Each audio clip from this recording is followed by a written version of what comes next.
আব্দুল্লাহ ইবনে উমর রাদিয়াল্লাহু তাআলা আনহু বলেন, রাসূল সাল্লাল্লাহু আলাইহি সাল্লাম বলেছেন, লায়াকুলান্না আহাদুকুম বিশিমালিহি ওয়ালা ইয়াসরাবান্না বিহা ফাইনা শাইতান ইয়াকুলু বিশিমালিহি ওয়া ইয়াসরাবু বিহা। অবশ্যই অবশ্যই তোমাদের কোনো ব্যক্তি যেন বাম হাতে না খায়, বাম হাতে পান না করে। কেন? শয়তান বাম হাতে খায়, শয়তান বাম হাতে পান করে। এখন বাম হাতে চা খাওয়াটা একটা ঢং, ট্যাটাস হয়ে গেছে। আমাদের রাজশাহী চাঁপাইনবাবগঞ্জের মানুষেরা বাম হাতে গিলাস ধরে ডান হাত নিচে লাগায়, দিয়ে দেখায় যে ডান হাতে খালাম। এটাও একটা ঢং, নোংরা, চলবে না। বাম হাতের কোনো সুযোগ নেই, ডান হাতেই গিলাস ধরতে হবে। গিলাসে ভাত লেগে যাক তাতে আসে যায় না। আপনি আঙ্গুল চেটে নেন, না হলে সবার জন্য একটা করে গিলাস করেন। ডান হাতেই ধরতে হবে, কোনো পথ নাই বাম হাতের। কেন? বাম হাতে শয়তান খায়। এরপরে আল্লাহ রাসূল বললেন যে পাশ থেকে খাও। কেন? রাসূল সাল্লাল্লাহু আলাইহি সাল্লাম বললেন, কুলু মিন জাওয়ানিবিহা ওয়ালা তাকুলু মিন আস্তিহা ফাইনাল বারাকাতা তানজুলু ফি আস্তিহা। তোমরা পাশ থেকে খাও, মধ্য থেকে খেও না। কেন? মধ্যে বরকত নাযিল হয়। পাশ থেকে খাবেন, এর অর্থ হলো এই যে আপনার স্ত্রী ভাষা বুঝেন তো, বউ স্ত্রী যখন ভাতের পাতিল থেকে ভাতটা বের করবে তখন চামচটা যেন এক পাশে ডুবাই। এই ভাষা কি বুঝতে পারলেন? যদি মধ্যে ডুবাই তাহলে এই পাতিলের বরকত কমবেই। আল্লাহর নবী বলেছেন কমবে, অতএব কমবেই কমবে। এবার গামলাতে ভাত উঠানো আছে, গামলা থেকে ভাত তুলে আপনার স্ত্রী বাচ্চাদের প্লেটে দিচ্ছে, তখনও আপনার স্ত্রীকে চামচটা গামলার কোথায় ডুবাতে হবে? এক পাশে। যদি মধ্যে চামচটা লাগাই তাহলে এই গামলার ভাতের বরকত কমবেই, নিশ্চিত কমবে, অবধারিত কমবে। আল্লাহর নবী বলেছেন কমবে, অতএব কমবেই কমবে। কাউকে বলা লাগবে না, কমবেই। খুব সাবধান। আজকের পরে যে কয়েকজন আছেন এখান থেকে বের হয়ে আগে বউকে নিয়ে আর বাচ্চাকে নিয়ে একটা ছোট্ট বৈঠক হবে। ভাষা আমার বুঝতে পারেন কি না? তো বৈঠকে বলতে ভাই শোনো, আজ থেকে ভাতের পাতিলের এক পাশে চামচ ডুবাবা, গামলার এক পাশে চামচ ডুবাবা, সাবধান। এরপরের যেন আর কোনোদিন এরকম উলট পালট না হয়। মেগদানে মাদি কারাব রাদিয়াল্লাহু তাআলা আনহু বলেন, রাসূল সাল্লাল্লাহু আলাইহি সাল্লাম বলেছেন, কিলু তাওমাকুম ফাইন্নাহু ফিয়াল বারাকা। তোমরা খাদ্য মেপে নাও, তাতে বরকত হবে। আমাদের বাংলাদেশের বিভিন্ন জেলাতে মহিলারা যখন চাউল রান্না করে ভাত, তখন একটা মাপার একটা কোটা কাঠা রাখে, কোটা দিয়ে মেপে নেয় যে 3 কোটা চাউল নিলাম।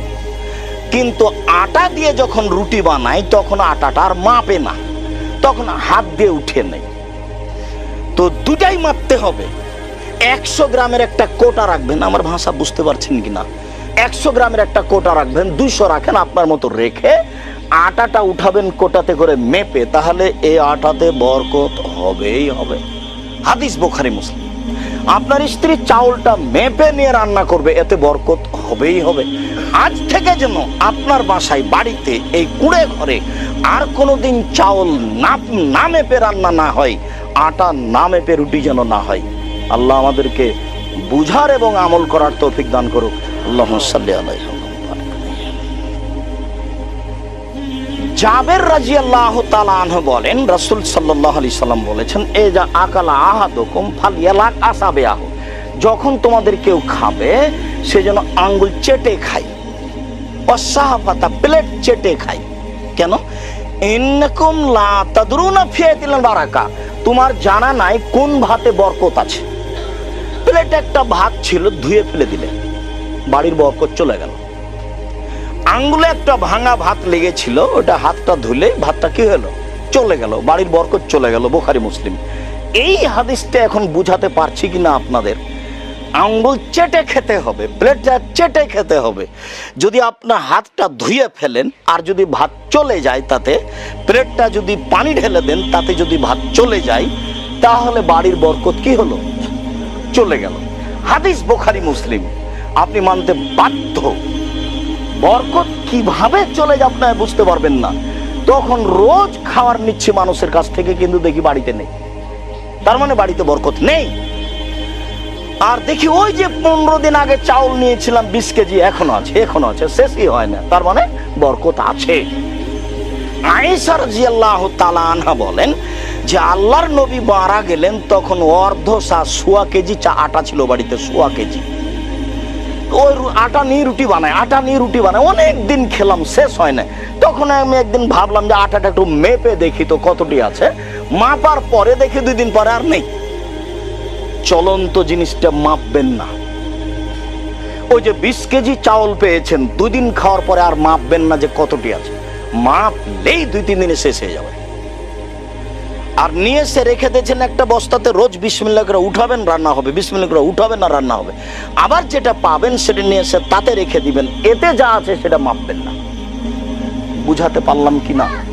হাদিস বুখারী মুসলিম, খুব খেয়াল করে আমল করার চেষ্টা করতে হবে সম্মানিত মসজিদের মুসাল্লি। বলছিলাম রাসূল সাল্লাল্লাহু আলাইহি সাল্লাম বলেন, লা আকালু মুত্তাকিয়ান, আমি কোনোদিন হেলান দিয়ে খাইনি।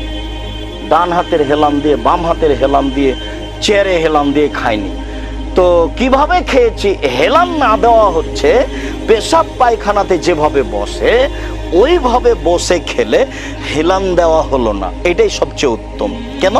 পেটটা তখন উরু রানের সাথে চাপা থাকে, তখন আপনি বেশি খেতে পারবেন না। আর যদি 4 জানু বসেন, ডান পা বামে দেন, বাম পা ডানে দেন, তখন এই পেটটা কি থাকলো? ফাঁকা থাকলো, আপনি বেশি খেতে পারবেন। যদি আপনি চেয়ারে বসেন তাহলে পেটটা ফাঁকা থাকলো, আপনি বেশি খেতে পারবেন। যার কারণে রাসূল সাল্লাল্লাহু আলাইহি সাল্লাম এমন ভাবে বসতেন যাতে করে পেটটা চাপা থাকে উরু রানের সাথে। হাদিসে এসেছে এইভাবে বসে খাওয়া, তার মানে হাঁটু দুটাকে বাড়িয়ে দিয়ে, আত্তাহিয়া পড়ার সময়তে বসা যেমন, এইভাবে বাড়িয়ে দিয়ে 2 পা একদিকে করে দিয়ে এইভাবে তুলে খাওয়া, তাহলে পেটটা হাঁটুর সাথে উরুর সাথে চাপা থাকবে, আপনি বেশি খেতে পারবেন না। আবু হুরায়রা রাদিয়াল্লাহু তাআলা আনহু বলেন, রাসূল সাল্লাল্লাহু আলাইহি সাল্লাম মা বা রাসূলুল্লাহ সাল্লাল্লাহু আলাইহি ওয়াসাল্লাম তমান কাতিনিস্তাও আকাল ওয়াইন কারো তারে খাও। আল্লাহ রাসূল জীবনে কোনোদিন খেতে বসে খাদ্যের নিন্দা করতেন না, বলতেন না তরকারি ভালো হয়নি, বলে আজ ভাত জ্বলে গেছে, এই কথা তিনি কোনোদিন বলতেন না। খাদ্যের নিন্দা করা হবে না, খেয়ে উঠে পরে বলতে হবে যে খালেদা, বউয়ের নাম খালেদা, এই খালেদা শোনো, আজকে ভাত জ্বলে গেছিল, ওইভাবে যেন রান্না না, একটু দেখিও তো, ভালো করে রান্না করিও। খেতে বসে আপনি কোনো মন্তব্য করবেন না খাদ্যের। হাদিস বুখারী মুসলিম। বউকে মারা তো বহুদূরের কথা, কোনো মন্তব্যই চলবে না। খাওয়ার শেষে আপনি বলবেন আলহামদুলিল্লাহিল্লাযী আত'আমা ওয়া সাকা ওয়া সাওয়াগা ওয়া জাআলা লাহু মাখরাজা। ওই আল্লাহর প্রশংসা যে আল্লাহ খাওয়ার ব্যবস্থা করলো, বের হওয়ার ব্যবস্থা করে দিয়েছে, তারই সবকিছু প্রশংসা। এই বলে উঠবেন। এমনিতে আছে আলহামদুলিল্লাহিল্লাযী আতামানি হাজা রাযাকানি মিন গায়রি হাওলিন মিন্নি ওয়ালা কুওয়া।